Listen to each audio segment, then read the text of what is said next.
Bad news for asylum seekers. New data shows approval rates in immigration court have plummeted to just 35.8%, down sharply from rates above 50% seen earlier in the Biden administration. And the situation at the asylum offices is even worse, with approval rates under 15%, according to the most recent data. I'm going to break down the troubling new statistics about immigration court approval rates and tell you what they mean for people seeking protection in the United States. We'll take a close look at which countries' citizens are getting approved and which are getting denied. And we're starting right now. I'm Brian Manning, and I used to be an asylum officer with the government, but now, as an asylum lawyer, well, I help immigrants all over the country to secure their future in America through asylum. Let me know in the comments if you've got an asylum case pending, or maybe you're considering applying. And listen, I'd especially like to hear from you.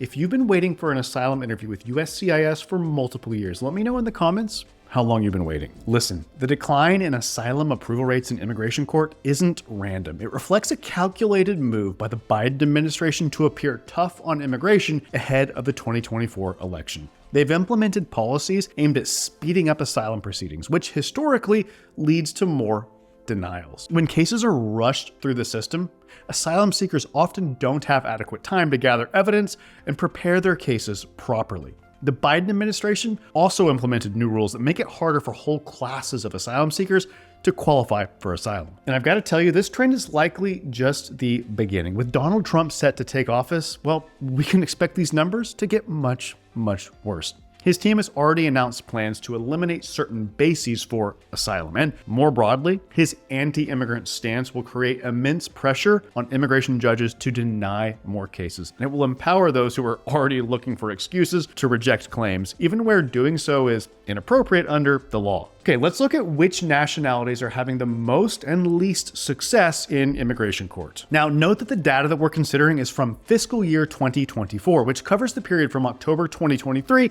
through September 2024. And we're talking only about countries that had a decent volume of cases decided during that period, at least 100 asylum decisions in immigration court. By the way, this data is compiled by Track Immigration, which is a research initiative at Syracuse University. And they actually have great reports and all kinds of data on asylum on their website at trac.syr.edu.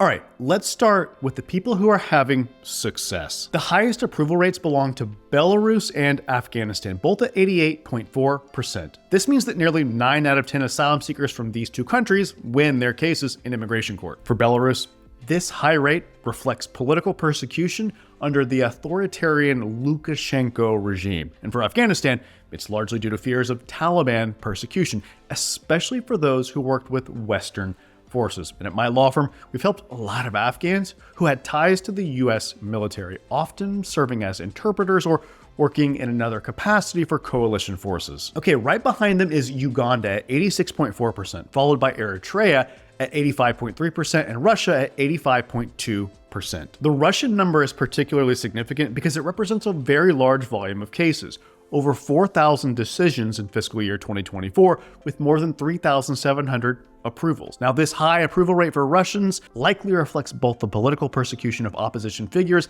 and persecution of those who opposed the war in Ukraine. But just speaking critically at all about the regime of Vladimir Putin is enough to put one at real risk of serious harm. Uganda's high approval rate largely stems from LGBTQ+ cases, as the country has some of the world's harshest anti-gay laws, including potential life imprisonment for homosexuality. The high approval rate for Eritreans reflects the brutally repressive nature of their government, which maintains power through forced military service, arbitrary detention, torture, and severe restrictions on basic freedoms. By the way, if you want to maximize your chances for asylum success, then be sure to hit the subscribe button and the bell notification so that you don't miss the insights that I share on this channel. All right, let's go to the other end of the spectrum. Let's look at who's getting denied asylum. To be sure, at the bottom of the list, we see dramatically lower approval rates for certain countries. The Dominican Republic has the lowest rate at just 11%, meaning only about 1 in 10 Dominican asylum seekers succeeds in immigration court. Mexico follows at 16.6%, which is particularly concerning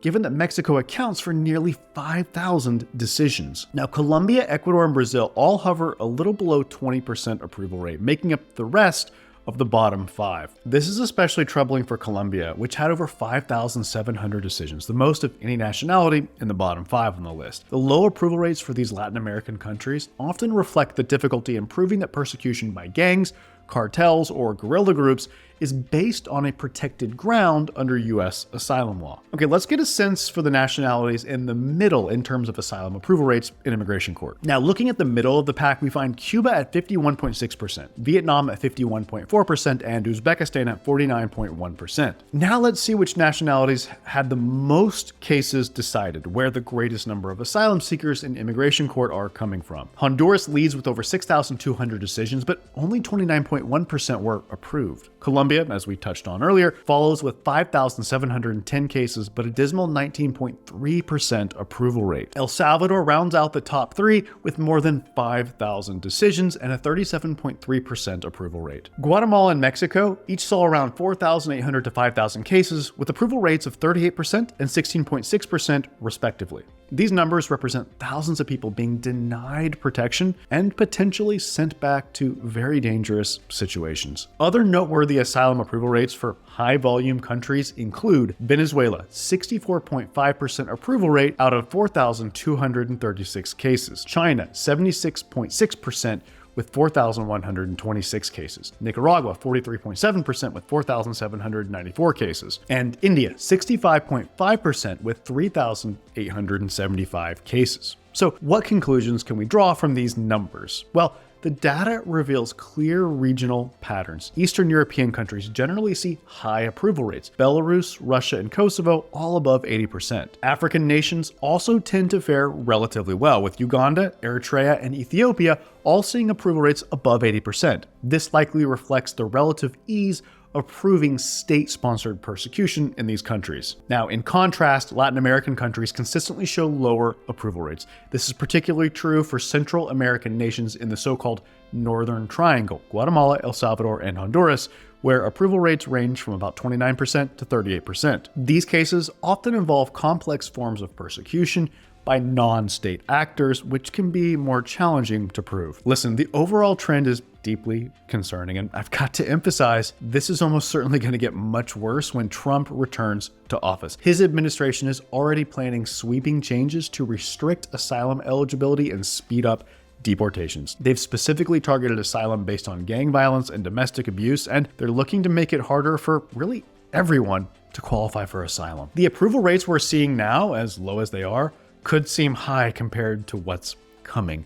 This makes it all the more important to build the strongest case possible and ensure you're absolutely prepared to explain your case in immigration court. If you're ready to take the next step and get help with your asylum case, then please call my office today. That number is 713-909-0401. And remember, we help people all over the country, so it doesn't matter where you live. Call us now to schedule an asylum strategy session so that we can help you to secure your future in America through asylum. Again, I'm Brian Manning, and it's truly an honor to serve you in your asylum journey.